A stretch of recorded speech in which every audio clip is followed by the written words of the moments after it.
believe that also too is going to lead us into our next script, and I'll go ahead and read that. Colossians, it's Colossians 4:6, and it says, "Let your speech be always with grace, seasoned with salt, that ye may know how ye ought to answer every man."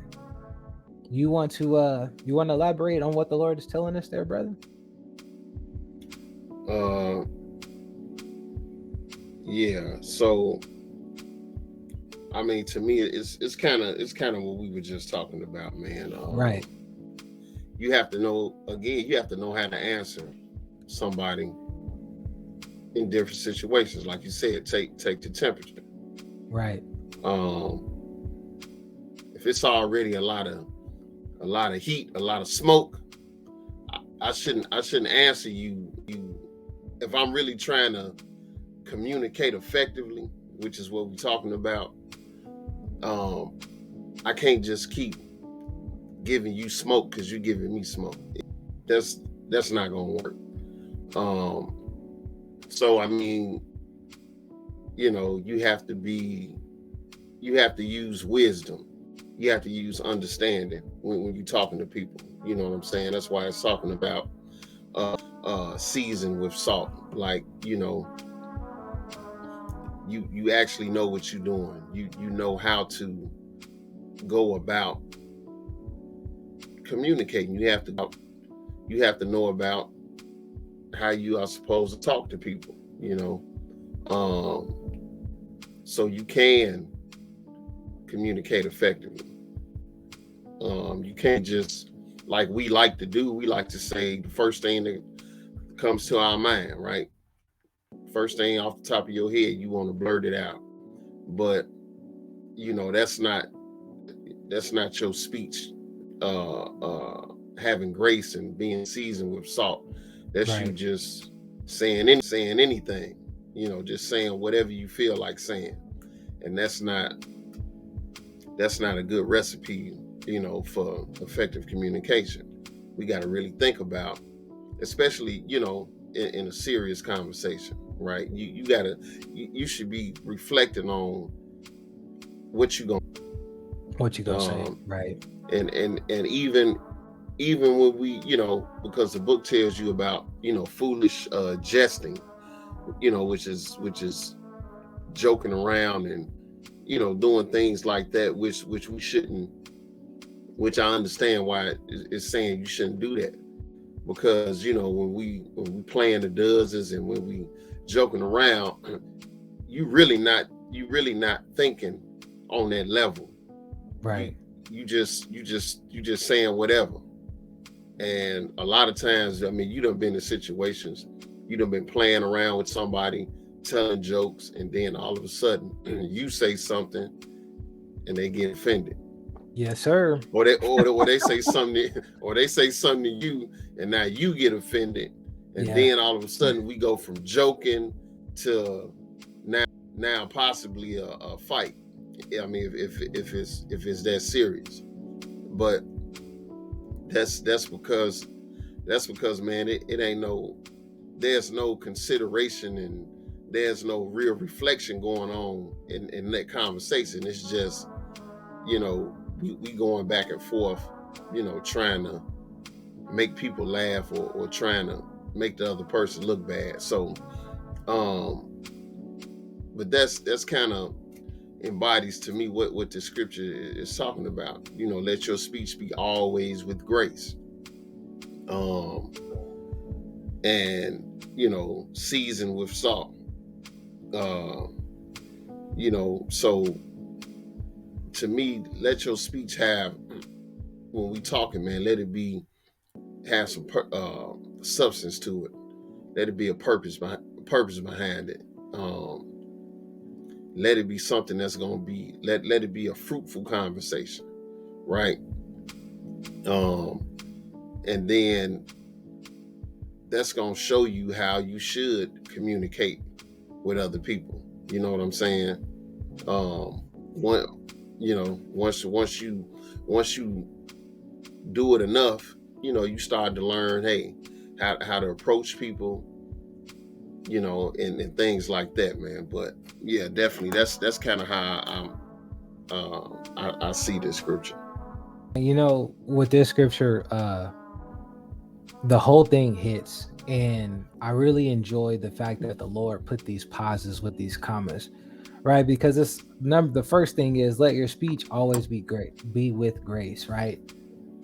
And when we think about let your speech be always with grace, that comes with that soft answer, right? Because Right, you really coming because you're not looking to offend. You're literally right, coming into this conversation truly trying to get your point across in the most non-offensive way possible, right? You right, already come into this like, hey, I don't want no problems. I come in peace, right? And you're really looking to deliver this in the softest way possible.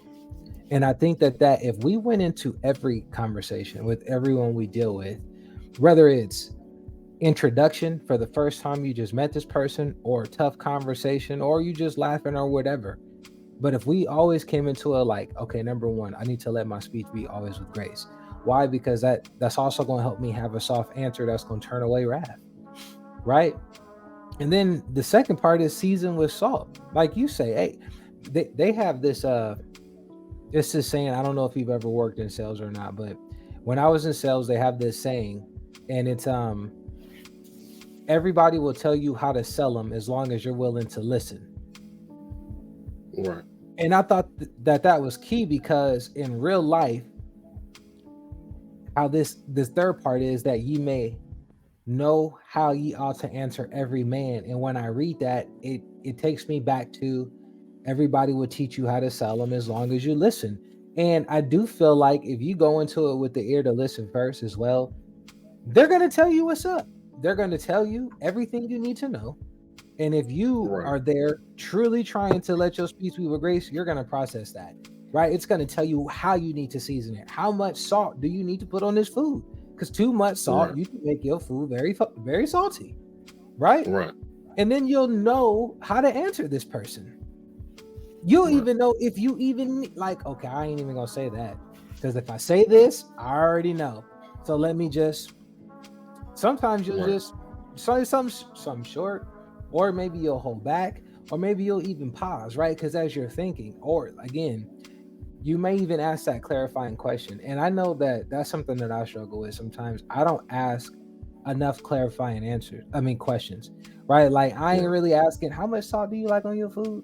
right, Sometimes I do just want to tell you how I feel. In that moment, right, I'm in my bag and I want you to know how I feel. right, But that's not applying this scripture, if you ask me, right, right? I'm then my speech don't, I ain't thinking about no grace no more. I'm thinking about how I feel. And I have right, messed up a lot of not, I'm not gonna say relationships, but I've ruined a lot of conversations. I feel I have probably offended way more people than I should have if I was just applying this. Sometimes I wonder right. how could that conversation really have turned out. Now, after Yep. the conversation's over, I can't take back anything that I said. And Right. now I'm pondering on every area in which I felt like, dang, I should have just applied what the Lord had already told me. If I apply what the Lord said, we probably could have got a different result and outcome, right? This conversation could have went entirely different. So for me, this scripture hits because it's a three-part, right? And that first one is you going into it with humility. I want to make sure that I don't offend. I'm trying to give this soft answer, and I'm looking to communicate, right? Then you got, man, am I gonna listen to even understand how much salt they like on their food? Right. After I've heard this, now I know how I can answer you. And that's just the way I see it for me personally. Right. Yeah, absolutely, man. I mean, the whole purpose of communication is so that we can be on the same page and to get an understanding, right? Not just to get what you got on your chest off your chest, but to get an understanding too. I mean, I've had a lot of conversations where the conversation went on for a whole hour, and at the end of the conversation, there wasn't no understanding. It was like we didn't even talk. You know what I'm saying? I'm saying it's like, yeah, the whole hour it's like we never talked because we didn't get no clarification, no better understanding of each other and where we was coming from as individuals. It was just a whole bunch of talking. Whole bunch of talking. So, and then what happens, hey, right? man, yeah, you end up having the same conversation over and over and over. And then how many times do you, I mean, if you've ever been in a relationship, you've heard this before. How many times are we going to have this same conversation? You know what I'm saying? You find yourself talking about the same stuff over and over and over and over and over. But I'm wondering now, is this because we're simply not understanding the way the Lord wanted us to communicate? Is it simply because we're not applying these teachings? Right? Oh, definitely. I think that's the big part. A big part of it, man. Like I said in the beginning, man, we communicate based on our own feelings and beliefs, and that's how we communicate to other people, not necessarily based on considering how they feel about something, considering their viewpoint. We just want to get our point across, and then whatever the other person is thinking or talking about, a lot of times we're really not concerned with it.